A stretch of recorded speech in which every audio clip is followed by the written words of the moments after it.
Welcome to the Easy Project. It's Eddie and Zeb. We've got a special guest on here, Niall Williams-Guthrie.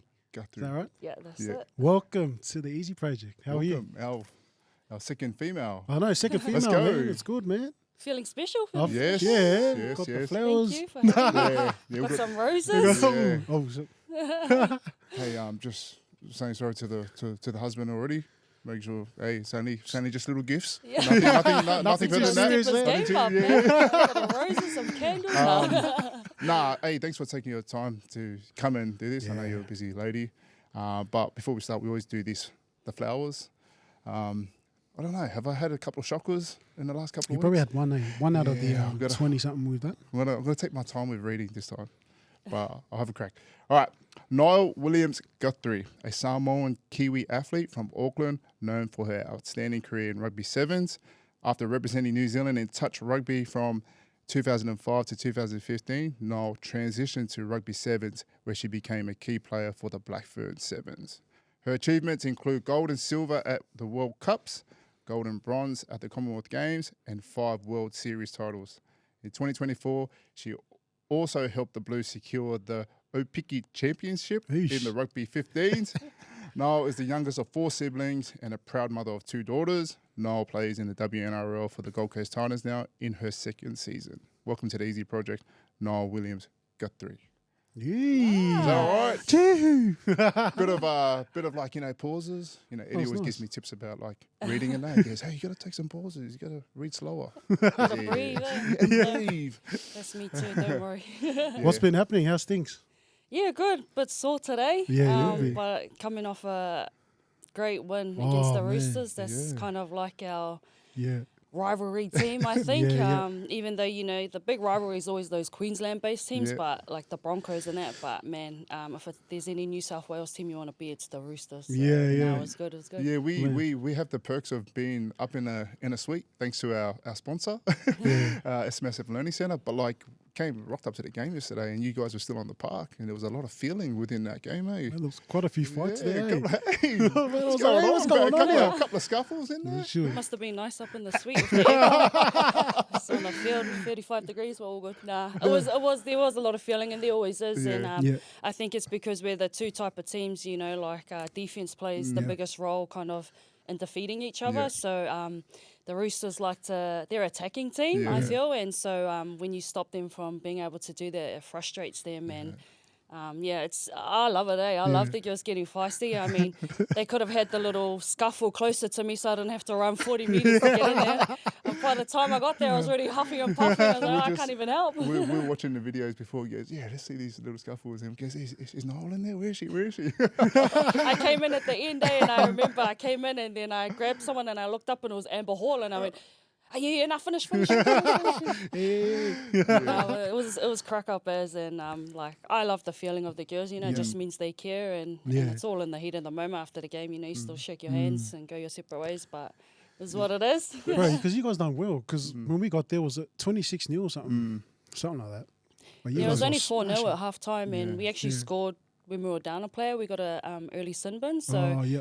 but I think we just coming off the back of 2 losses. The girls had 2 losses. We just had to look at ourselves and say, let's go back to the footy we know and the footy that we're about. And that's like, people call it boring footy, but it's the stats, the stats always- at the end of the day that wins the game. So. Well, it's always the boring footy that wins, man. Like, you look at Penrith, you look at Melbourne.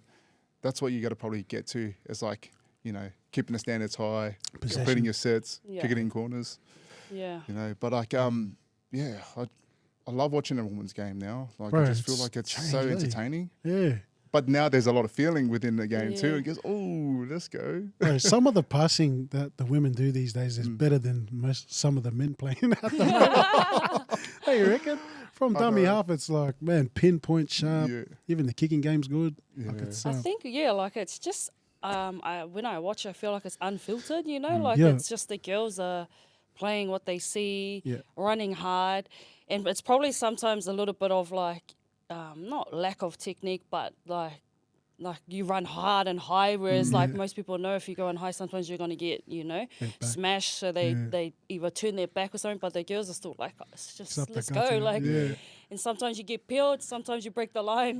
But I think that's the best part about the girls. Like they'll chuck that 50-50 pass sometimes, which will create like an amazing try, but more of the stat teams will be like, no, we won't throw that. So I think if you can get a mean balance between not changing what the girls are good at, but also putting in a great game plan, like it's entertaining as well as winning. Because at the end of the day, right, you want to come away with the 2 points still. 100%. So, like, what are the goals this year? Because I know last year, like, I followed you guys, like, good, and you made it all to the grand final, and then, like, you was like, nearly won it, carving it up in the grand final, then you lost that one. I still haven't actually watched the grand final because I'm still heartbroken. I think there was just patches. We were unlucky with some of the calls, and then patches too where we just went away from the game plan.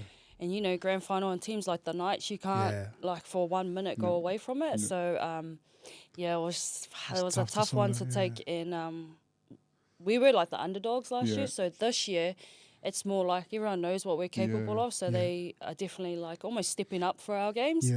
So we just have to, like I said, stick to the game plan. That's when we're best. And I think our best thing is our defense. And so yesterday we finally, I think the girls, we finally can hold our heads high and say like we actually played what we know we can do rather than bits here and bits there. It was cool. Right, because you got some of those girls were putting some shots on, man. I was like, damn. The girls can hit, but at the end of the day, it's like make sure you hit, and it's like you make the tackle too sometimes, So there's 100%. But I also I love a good hit. Like I come from my family who likes that too, so I don't mind. I mean, when it was 30 degrees and we're down to 12, I did, but. Wow, that stadium does get hot though, man. Oh, bro, it gets hot there, man. So hot. We had some experiences there. But that's the stadium we played the Com Games at. So I like Seabus to me, I have great memories from there, so I love it now that it's my home ground too. Yeah, it's cool. Nah, that's nice. All right, let's kick it off, man. Give us a rundown of your childhood.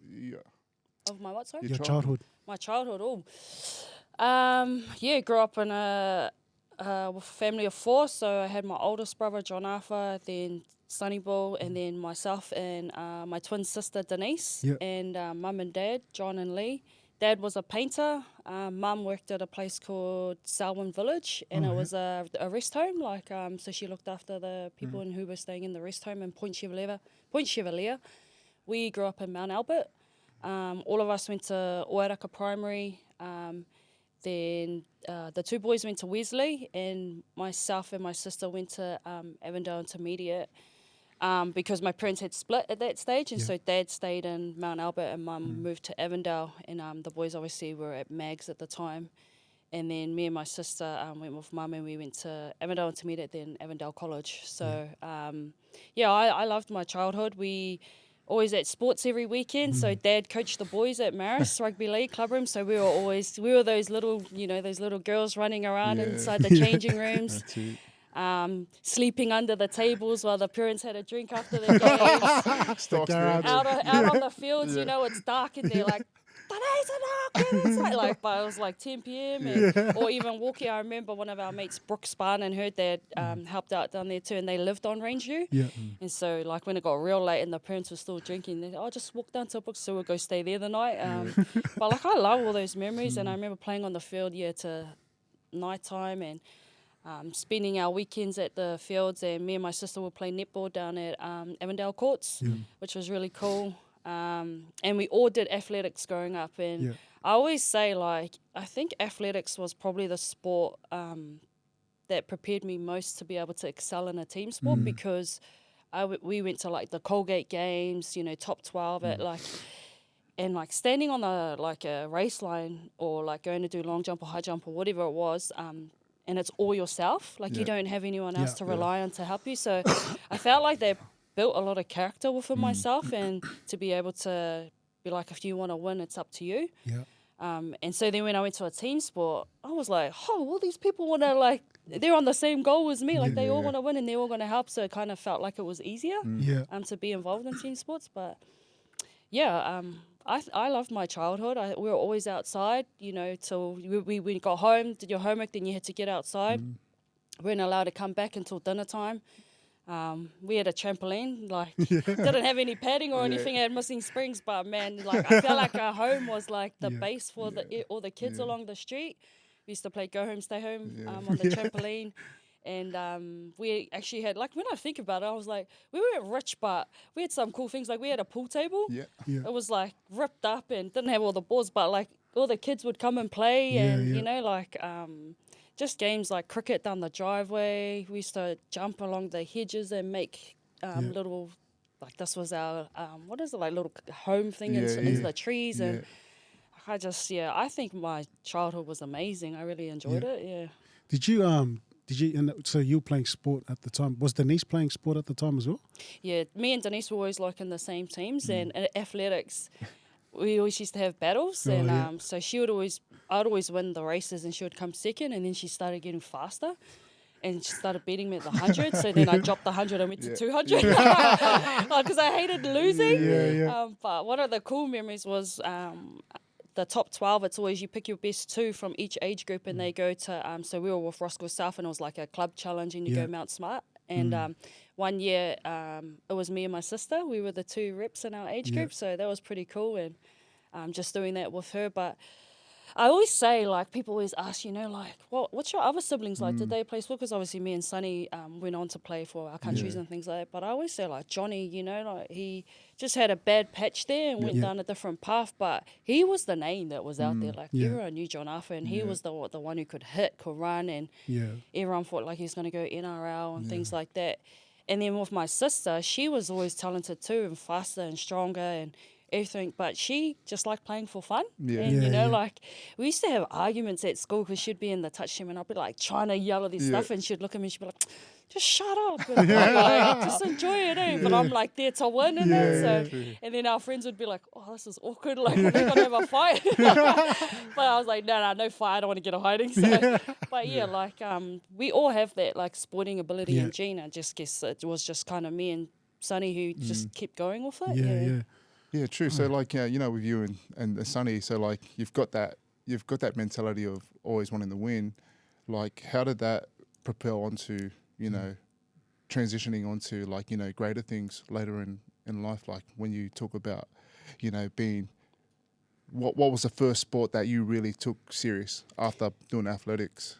Yeah, it was probably, so I was probably touch. Yeah. That was the first taste I got, and it was, I was just playing with one of my friends' family teams. They were called Seahawks down at Cox's Bay. Like, everyone in Auckland knows Cox's Bay touch. And then there was Greyland touch too on a Friday and Thursday night that everyone went to. But I was just playing with a family side and a guy called Peter Walters, who I've got on my shirt. Oh, nice. He's like the legend goat of touch around the world.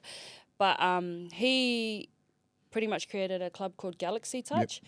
And he came over and he said, oh, do you want to come play for Galaxy? And I was thinking, because we would win our grades. And I was like, we're the winners. Why would I come play for your grade? But I didn't realise at the time we were in the B grade. And they were A grade. And I was over here thinking we were the, like, you know, the shit. But really, we were B grade. So, but I ended up saying yes because, like, obviously the Seahawks, that they were like, no, you can't say no to Peter Walters. So I was about maybe 11 or 12 at the time when he came over and asked, and then I just started playing touch. And I think when I was 15 at the time, he picked me for Auckland Open Mixed. And we went away to the touch nationals and we lost in the final, but that was my first taste. Like, he would pick me up for trainings, and so another lady called Delisha Weeper, who lived in Avondale, she would pick me up too and take me to all the trainings. And it was funny because sometimes, you know, when you're young, you're like, I don't want to train, I just want to play. But I remember Delisha always being like to me, hey, you need to start, like, make sure you want to train, and it's a part of it. And then I started to love the trainings and look forward to them. And Pete was just always like, you know, you use this and you never know what's going to happen. And then eventually, over the years, like, I started realising, like, we won some touch nationals, and then I made it, when I was 16 was my first year playing for the New Zealand Touch Blacks women's team. And went to like a Youth World Cup, won there, and it was crazy. Like, I really thought like touch was the top thing at the time, and I put all my energy into it. And then it wasn't until that Go for Gold campaign came out, and he was like, you know, you can be a part of this, and that was for the sevens, for the Rio Olympics. but at 2012, I actually got, I had my first child. Yeah. And so, because Pete had been in contact with the coaches saying, you got to look at this girl, Yeah. like talking me up. And then they said, oh, yeah, where's she? Oh, she's actually pregnant and, you know, had a baby. Yeah. And then the next year came along. They're like, oh, is she playing? And they're like, yeah, she's been playing. Then I hurt my shoulder. Yeah. And, oh, she's actually injured. And then the next year, and then they're like, oh, is she playing? Yeah. Oh, she's pregnant again. And then, so honestly, it was like each year something was coming up. And so I wasn't in the program. And then it wasn't until the end of 2014 after my second daughter, I finally was injury free because I had 2 shoulder recons, had the 2 girls, and I was like, oh yeah, I'll give it a good crack. And I went to Auckland Sevens, and then I got invited to be like the training partner, kind of, you know, so you go when they don't have numbers at camps and things like that. And just from then on, and then I eventually kind of went to too many camps, made a certain amount of days where they have to either contract you or start paying you properly, and they just contracted me on a training contract, and the rest is history. Yeah. What was the mentality like? So that time, obviously, your passion was to play the game, but then it got defected from obviously getting pregnant, injuries. How was that? How did you deal with that? Yeah, I've always said like I'd never be where I am if it wasn't for my family, and especially to my in-laws. So my husband's family, his sister Jules. Every time I was pregnant, like no matter all my trainings and things, you know, like I'd be breastfeeding and stuff, and just drop her off. I'll watch them. Like never once said no, can't do it. Was always there. I'll come to your house and watch the kids, so you could go I'd train in the morning, you know, then go to work, then come back home, then train again at nighttime, and they would watch the kids while Tama was at work too. And so I owe a lot to them, and there was definitely like tough days. Like the surgery one was hard, like going through a second shoulder recon. Like you kind of sometimes think, oh, is contact sport really for me? But then you have those little moments where you go to camps and you start and you play well against like these superstars, and you think, oh man, I can foot it with them. And then even I think my first sevens tournament I actually went to was with the Auckland team in Japan. My youngest daughter was only 6 months old, so I was still breastfeeding when I was over there. You're a beast. So I was expressing in between games. Yeah. But I know. I know. How good. So it was a crazy time, but even leaving my daughter, like kind of, so I had to express heaps before I left. And then I remember a week before, Tom was like, we've got to start getting her on the bottle because you're going to be going. And it was the only time I've really felt guilty as a mum leaving the girls. And Tama went in the room and he was trying to feed her with the bottle, and she was just screaming and crying and wouldn't stop, like to the point where she would cry herself to sleep but still wouldn't take the bottle. And so I started being like, oh no, I won't go. And I'd come in the room and he was like, get out, like we have to do this if you like, you know. And I think I felt like he was being mean, and I felt like I was like, I just want to feed my daughter. I know she just wants to be fed, but you know, those are the kind of some of the sacrifices and the support from him to push through, because it would have been hard for him too, you know. That's massive. Just you know, like obviously with ladies and that connection with their child, that's the one thing that would hurt probably the most is like, man, I want that connection, and then like you're thinking, nah, but I've got to sacrifice a lot just to like go out and be an athlete. That'll probably be the toughest thing, I'd say. And you definitely need a good partner to sit 100%. there with you and just ride that wave. And shout out to Tamariti, bro. Yeah. If you're listening, The guys, you're the man, bro. It's the real MVP, So you go on that journey, and then did you end up finding a routine and how you wanted to go with it with the kids at the time? Yeah, so eventually probably the best part was they started going into daycare, and so you kind of had that like time slot. Best thing was when you get the 20 hours free. Holy, because daycare is $1, hey? Man, working but, to pay that.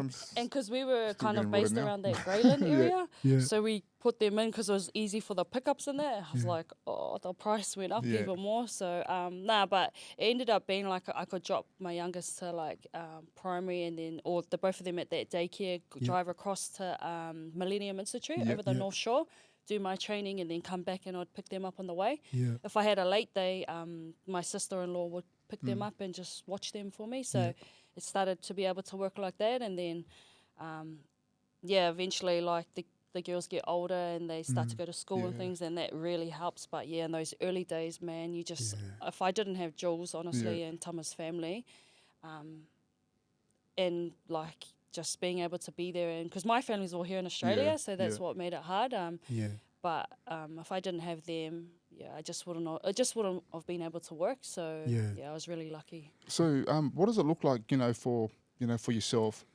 You want to be a professional athlete, but are you in a team environment, or is it inconsistent? Are you on your own, doing it on your own, or are you with that team environment at the same time? Like you wanting to be like that pro athlete and chase your dreams. You mean now or like back then? Back then and now as well. Yeah, I guess back then it was quite hard because like sometimes they'd want to do team things after, but I had to go back home to the kids and stuff. So sometimes you don't feel isolated, but I always felt like it was a great balance for me to be able to step away from the environment and be able to just be with my family. And like the kids don't care if you win, you lose, or if you train good, you play good, or if you don't, like they just want you to be there as mum. So I always felt like that was good for me off field mentally.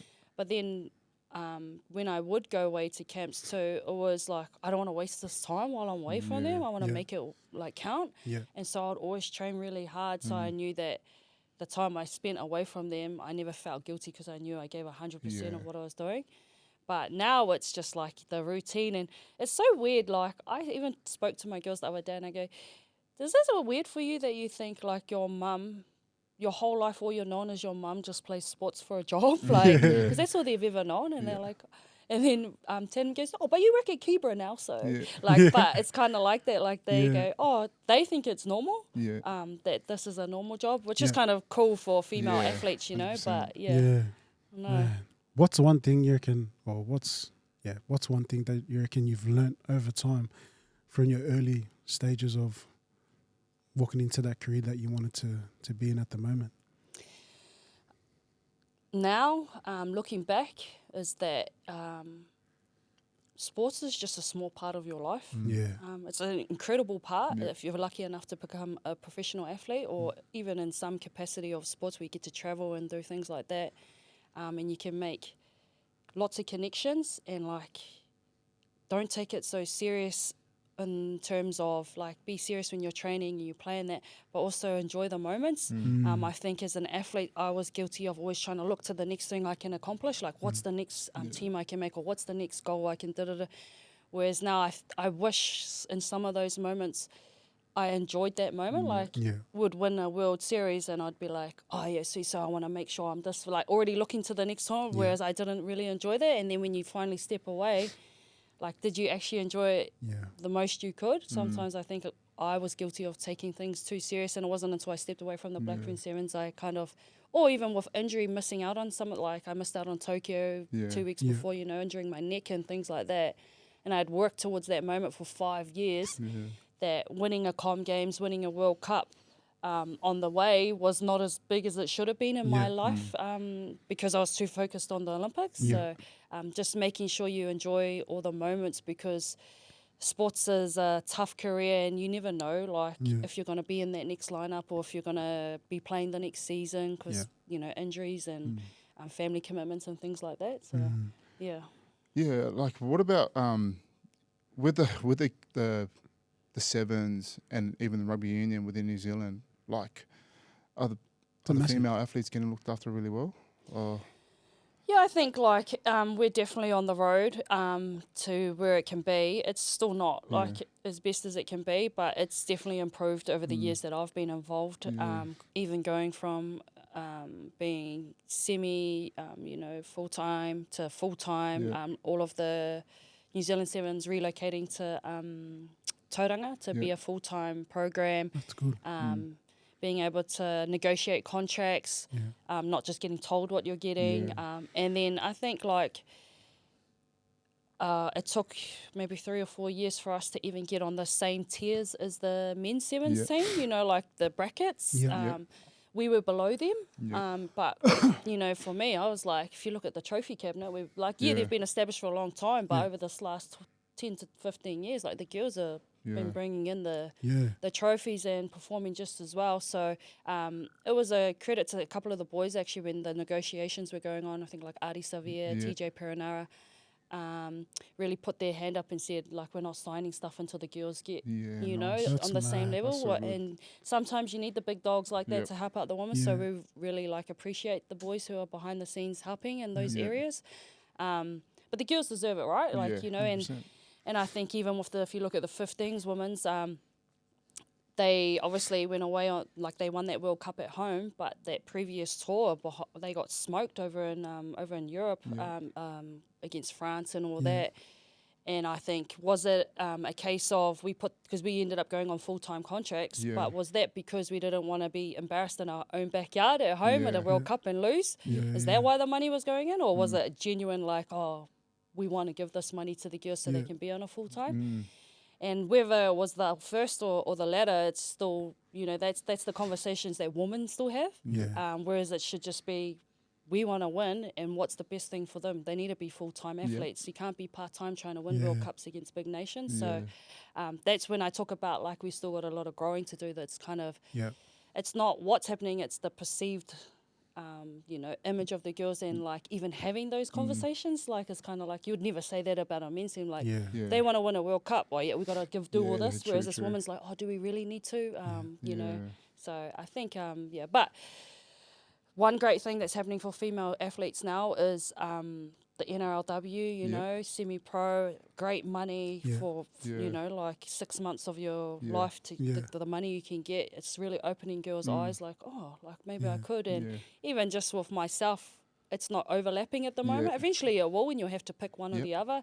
But that's great because, I mean, it'll go to full-time and you can make a career out of it. So 100%. It's exciting, Yeah, because like you think about it, guys, it's like, because that's what you done that. So you went Titans, then you went back and played in Auckland. Then you come back and play Titans. Like, does your body feel banged up? Where's the rest? Yeah, it was tough. And like, I think even maybe that hamstring little injury I picked up early in the Broncos game, almost like it was like a forced rest that I probably actually needed. Because I came in from rugby with a bung AC and a bung MCL, but we just pushed through, you know, get through the preseason, and you want to be, because like you want, like it's a short season, so any injury you're like, oh man, I just got to push through because I want to be out there playing. But it was kind of like a forced rest, and I came back and I felt good, like I felt refreshed, and it's only a week off, so Man, like with the family, it's pretty cool because they live two separate lives. So they go to New Zealand, you know, obviously you go play there, they experience New Zealand, and then they come to the Gold Coast and do that. So I feel like you guys are well travelled with the kids and the family. So are they all settled now? They want to stay here for good now, or? Yeah, I always laugh because it's like when anything comes on, they're like, oh, there's auntie, auntie, and like all these aunties from different teams now, and I love it. Like, and they're always interested in like the Blues or the Sevens or like the Titans, and even like some of my mates playing in other teams too, like the Broncos, Raiders. You know, it's like the girls are. Like, it's cool to have like that, them growing up around sports and knowing all the different teams. But yeah, I think we've really, even just only being here like 6 months, we've really found, like, we live in Southport, close to school, close to work for me and training. I mean, waking up to the sunshine every day, like people underestimate that, eh? Right. You know, like they underestimate the happiness and the morale boost they give you. 100%. It's just, we really like it here. And the opportunities for kids, like just 12 months, you know, playing sports, but you're not man, some of those 8 o'clock rugby games for the girls back in New Zealand, it's cold as, tough to get up. But here, it's like, they've got an 8:20 p.m. game, and it's like, it's hot and like nice and still like, just different. What was your first thought about, like, when you're in Gold Coast? What's the first thing that you notice about the place? Like, it's, for me, it's just early. Everyone's just up and about nice and early, like 4 a.m. Everyone's like exercising. Is that? What about you? What do you notice about the Gold Coast? I just feel like it's like I always tell people, because I was down in Tauranga, and that's kind of like, I feel like it's a mini version of the GC, but we don't get the summer all year round. So for me, it's like happiness. Like I sense happiness when I wake up and I go around, like you said, like people are out exercising, enjoying their day, or at the cafes having lunch, or on the way to work. Like, you know, I just feel happier. in sense of, I don't know, maybe because I love the sunshine and stuff like that. But yeah, I feel like, I don't know. Yeah, I just feel happy here. Not that I didn't feel happy at home, but I think maybe the weather's a big contributor in that too. 100%. Well, we've lived overseas for quite a few years and we took it for granted. So when we came back, we were like, bro, this is way better than all the places we were living in. How good is that when you first get back, case, wow, I actually love this place. Yeah. Man, I was kidding myself if I was going to live overseas forever. I know. We were milking the cows for a while over there. But I reckon too, like it only being like a short plane ride back home to New Zealand it makes it even better. Yeah. Because, you know, like if you were overseas in the UK and things like that, you're like, oh, damn, that's ages to get back home. It's like, oh, I can just jump on a plane quickly and get back home if need be. So it kind of makes that transition over not as daunting. Yeah. How was the transition rugby to playing rugby league? Because obviously there's differences. How did you find that? Yeah, I think like people always ask, oh, what's your favourite in that? And I think, man, I actually love all of them. And I love the challenge of trying to transition to a new sport. And I think sometimes people underestimate how hard each sport is, like because you go from one to another. But I'm like, I grew up watching league. Yeah. And it still took me last year the whole preseason to learn things and understand the game properly. I remember my first one, I went at marker. I was at marker. It's the first time I've ever been marker. And I was I was at the front marker. And the hooker went and I sprinted up to get it. And then they hit a lead. They just hit a lead and they went through. And then everyone kind of stopped and I was like, was that my fault? And then I was like, yeah. And I was like, my bad. So we had to do this whole a session on marker work. And they're like, this is for you, Niall. And it was like, cracking out laughing. But it's just the little things. You watch it, but you until you play, you don't actually understand what's going on. It just looks like people doing hit-em-ups and then they're passing the ball and running block shapes. But there's so much more to it. I don't, because even with my husband playing league and my brothers, you watch it and you're just like, oh yeah. Then I'm like, oh, you guys are actually getting to a spot when you're the forwards and stuff. And he's like, yes. And then I'm like, what's the tram lines? And I was just learning. And then even the wrestle. Man, I had to do heaps more upper body for league. Because they got to win the wrestle, get them on their back and that. But even I think that's why I like centre more so because I wouldn't mind transitioning into second row, but you still get it's like a 1-on-1, I'm more like sevens, but being stronger upper body, I'm trying to get the 1-on-1, but you're still trying to win and get them on their back, but it's harder, it's actually harder than two of you hitting a person and getting them on their back, so those are kind of the biggest ones, and just one of our training runs too.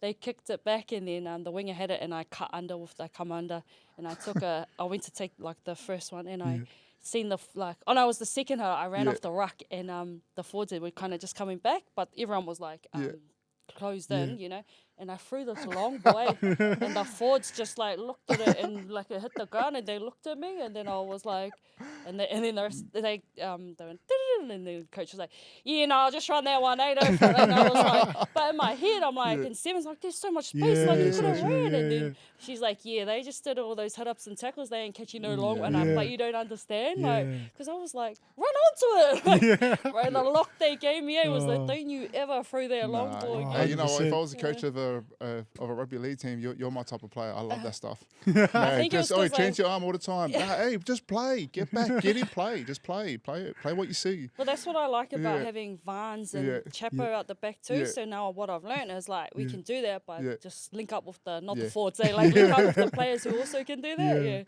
Bro, Chapo's a beast, eh? Yeah, she's a beast. She's a machine, man. Bro, people underestimate how big she is. She's her hips are up to my chest, man. Me too. She's pummeling. I'm like hitting my front. She has to bend down to pummel me. She's an absolute weapon. She's an athlete, man, and she's real. I always crack up because she's blue eyes, blonde hair, and she's always smiling. But she's crazy. She's she's a crazy chick on the field, and when you hear her, she can hear her. She's just going hard. I was like, man, I love that real mongrel. Yeah, that's bro. Even just all the girls, you just look at them bro, these guys look like machine. You wouldn't want to mess with them, eh? Well, when I first played league, and I remember running out, and I looked across the field, and I was like, holy, these Yeah. girls are massive. Yeah. Like, Yeah. but because our forwards like Shan and Jess and that, and G, like Yeah. we actually have a small pack, but they're like a mobile pack and Yeah. fit, Yeah. but they're strong. But when you see some of the other packs, like Yeah. even the Roosters, Yeah. Amber Hall, Millie Elliott, like Yeah. you're looking at these girls and I'm thinking, well, you guys are bigger than my brothers. Yeah. Like, Yeah. oh, yeah. Right. So with Sonny, obviously he was in the spotlight for a long time. Did you ever go, oh, I want to get to where he is, like while playing, or was it just, or you had your own kind of goals and aspirations to chase? I don't think like in terms of teams, like I want to be playing that or whatever. I think it was more so I saw the lifestyle he got to live, like how I remember coming to Australia when he was with the Bulldogs, and he'd be getting up and he's like, I'm going to training, and then he'd come home for lunch, and then I was going to go back to training, and like I started to understand. I'm like, oh, is that what you get paid to do? Like, because like I love sports, and he was like, yeah, and I'm like, whoa, and that's when I was like, yeah, I want to get paid to play sports. Yeah. But obviously there was nothing around at the time. Like I was playing touch, and you have to pay to represent New Zealand, so it's the opposite. Yeah. But for me, being able to play sports, represent my country, like it was worth it. Paying money, like because I love sports so much. So when I seen him doing that, I was like, well, people are paying people to play sports. I was like, that's such a cool job. Yeah. And it just so happened that like the sevens rolled around, and I was lucky enough to get into that era, and probably like still hanging in there, 36 years old, where the full-time era has come around too. As I've been like, I feel so lucky to be still around, because I look at all those people beforehand who never got to experience this, and I just think like these new kids, like my daughters, are 12 and 10, and I think, man, like there's so many opportunities for you to do this career, and it's just such a special thing. But yeah, 100% seeing him being a full-time athlete day in, day out and get paid for it, I was just like, man, that's a dream job. What are the kids like? Like, we get all the time with our kids. I've got 3 girls, and like I try to go the full zero, mad inspirational chats. And just look at me and goes, Dad, no. Is that what your daughters are like?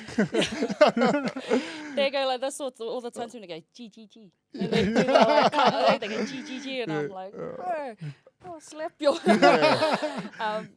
It's funny though, like, we'll go to games and the girls are like, Mum, can we get Chapo's, can you take us down there? Like we went to the Origin to watch the girls play and they wanted to go down there, like see their aunties, and I stood up and you go down, we'll wait up here.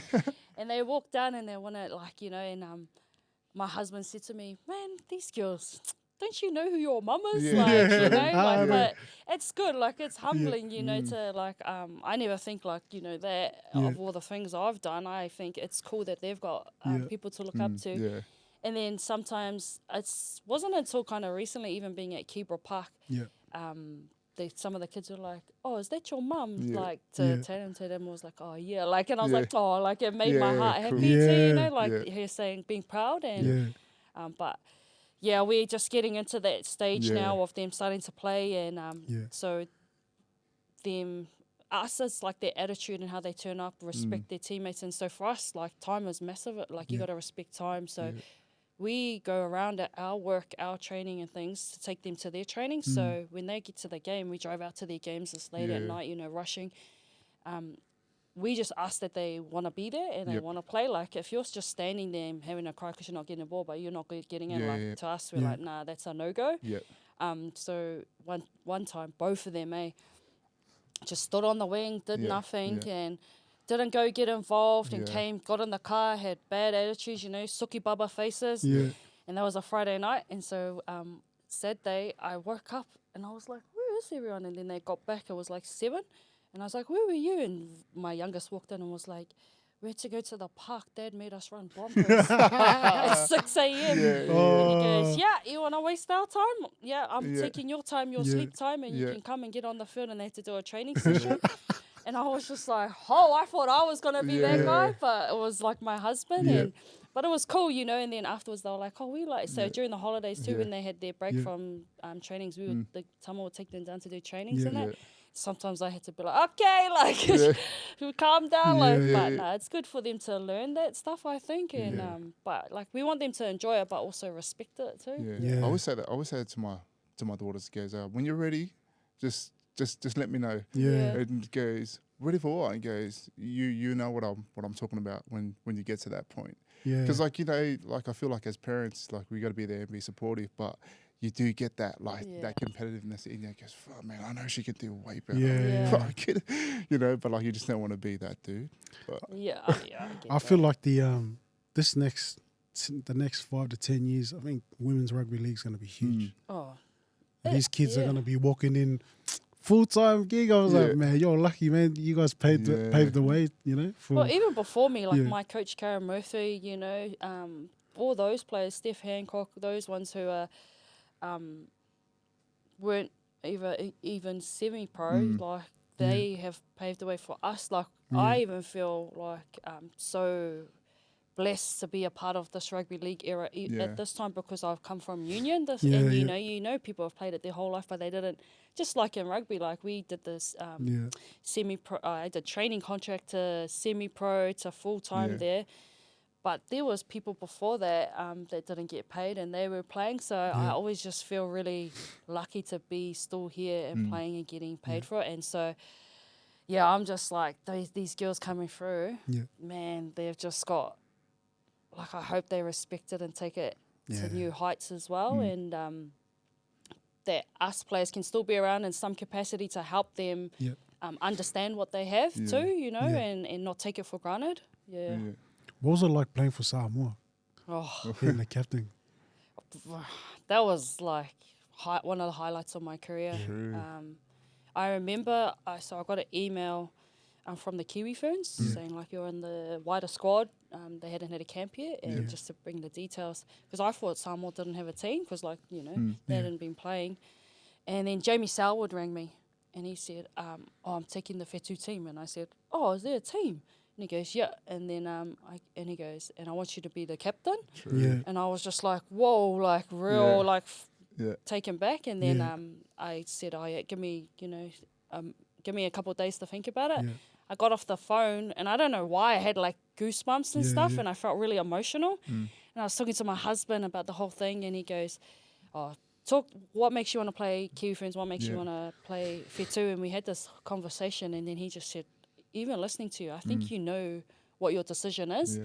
He said it's like a heart versus mind one. He said, like, when I hear you talking about Kiwi Ferns, like you appreciate and you love it, like the black jersey is amazing. But he said, I think where you are in your career, you can make bigger impact wearing the blue one. And just how courageous it is to step from a tier 1 and play for a tier 2 nation. When you're still at your prime, you know, in footy, and he goes, not many people would pick that as their first option. They go, oh, if I don't make this, then I'll play. It's always kind of been like that. And he goes, but, you know, it took the Tongan team first, the boys, and some of their players to step away and go to play for Tonga, and then obviously all the boys playing for Toa. Like, you just see the impact that's had too. And he goes, imagine you being the first one who kind of went that way. So I was like, when I was thinking about it, I was like, I want to do that. And so I actually rang Selby. Oh, no, I didn't ring him. I texted him back and I said, like 2 hours later, and I was like, up the Whetu, let's go, I'm in, like kind of thing. And so then, that's just tingling, just thinking about it, man. That's so good. Singing the anthem, what was it like? Yeah, we had to do a lot of practices on the bus after training, because, like, I'm not going to lie, you know. I think one of the biggest things I learned from going into that campaign, the word that always comes to me is, like, acceptance. And it's not, like, acceptance from others. It was acceptance from myself for myself. Like, you are what you are, but you're still Samoan. Like, you're still 100% Samoan, whether you can speak the language, whether you've been to the, all those kind of things. And I think because you can't always say, am I worthy to be the captain? Am I worthy to put this jersey on?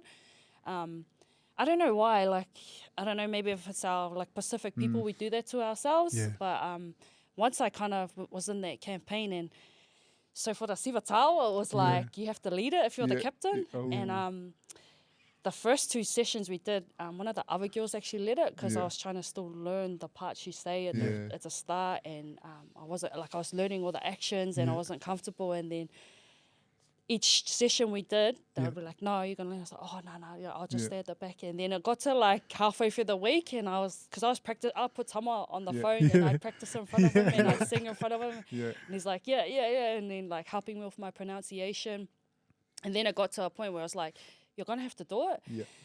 And so it just, the management were all in the room too. Yeah. And I was like, oh, it's now or never. And Yeah. so we just did it and we went once through. And the way the girls were like, embraced me. Yeah. I was just Oh, like, man. felt real, like, you know, like a part of the team. Yeah. And so then from then on we practiced and then we did it at the captain's run. And then, I don't know, like I sung the anthem and I was emotional, but man, after I knew it was coming up, Yeah. and it was just like this feeling Yeah. like took over me and I Yeah. didn't feel like shame or like, Yeah. or no, you know, like you're like shy to do it. Like, Yeah. what if I just was like, Yeah. let's go, you know, Yeah. I'm leading these girls into Yeah. battle. And and we just went hard and there was this photo taken and when the girls are Yeah. down on their Yeah, knees yeah. around and you're like in the middle. In the yeah. middle. And I think I remember just- that. Yeah. And that photo I look at every time where I feel like I'm not worthy or Yeah. Yeah. who am I or like Yeah. any moments I feel doubt in myself Yeah. and I think, man, you were able to do that.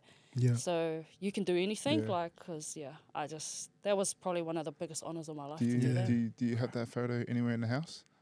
Oh, it's on my phone. Oh, yeah. It's one of my pinned photos Yeah. because that's Yeah. one of the moments. Yeah. Yeah. And you know, I will say too, I played a lot of years for New Zealand and got lots of support. Yep. But that one tournament I played for Samoa, Hmm. all the people came out and I just so much support. And even when we went and watched the, because we only got one test and we Yeah. won, it was the first game I think in like 17 years or something like that, Yeah. that Samoa, the Whetu had won. Yeah. So it was a cool honour to be a part of that. But we went and watched the games at Eden Park and Toa were playing and we weren't playing, but when I was walking through the crowd, so many people were asking for photos and stuff too because they knew who I was Yeah. and Yeah. like getting their kids, they like, go, that's the kid. Yeah. So, like, you know, Yep, and yep. their kids are like, but yeah, it was really like a proud moment. True. So if the opportunity come again, would you do it again? Oh, 100%. Like I'm already trying to recruit. Yeah. Like Yeah. I'm out Yes. there like Let's looking go. at all the teams, messaging them. Yeah. Hey, Nice. you're Samoan, eh? Yeah. Like, even the girls in the Titans, Yeah. I'm like, bro, because we have, I think it's 2 tests and you have to win both to qualify. Yep. And so for the World Cup, and regardless if I'm at the World Cup or not, it's not Yep. about that. It's about trying to get our team the first time Yeah. ever to qualify. Yeah.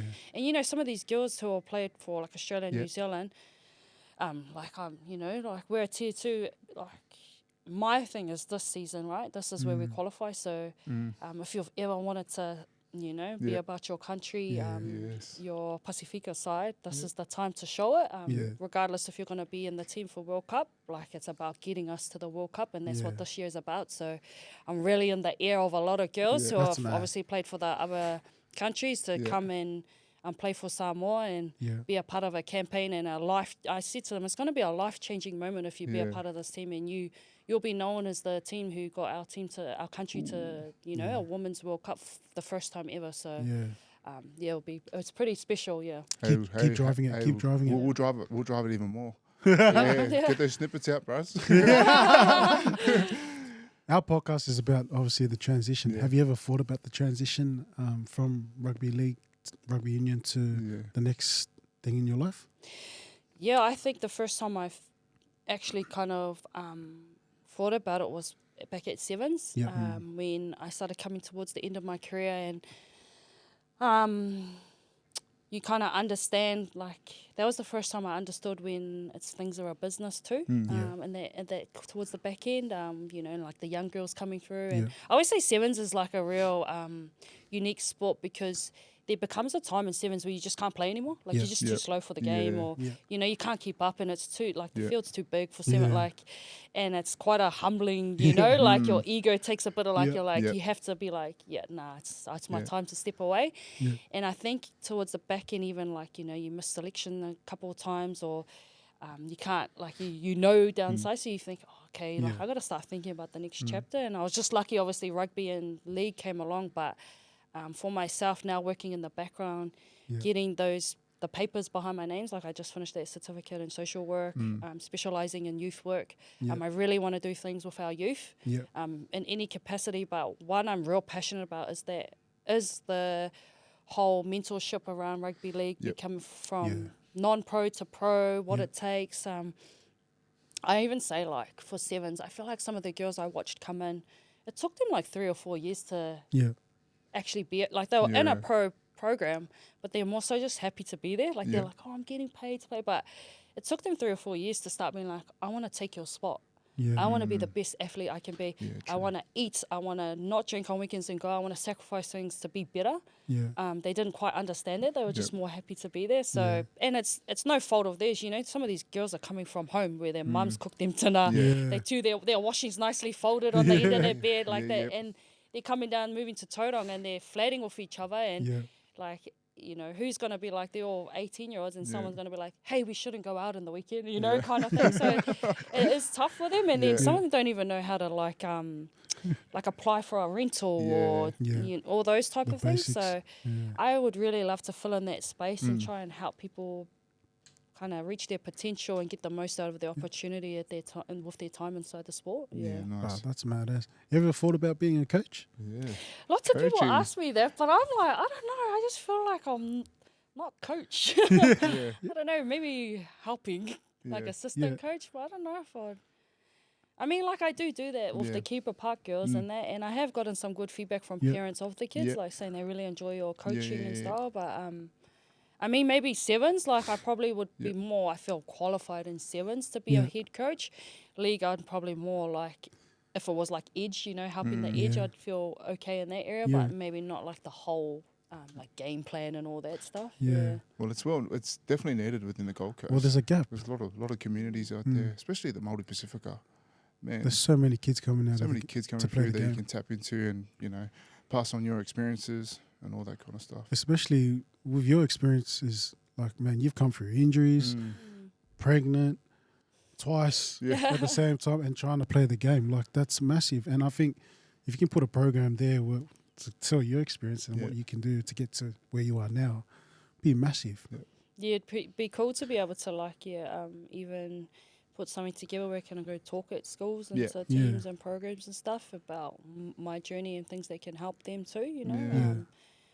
Just going through it, and like it's I've done like a bit of talking every now and again, and it's just that, you know, trying to tailor it to the audience you're talking to. And what I've found, like being at Kibra, is like kids' attention span is very little. And so you have to try and go in with short points. Sharp. Whereas like when you talk to adults, you can just ramble on and they stay engaged.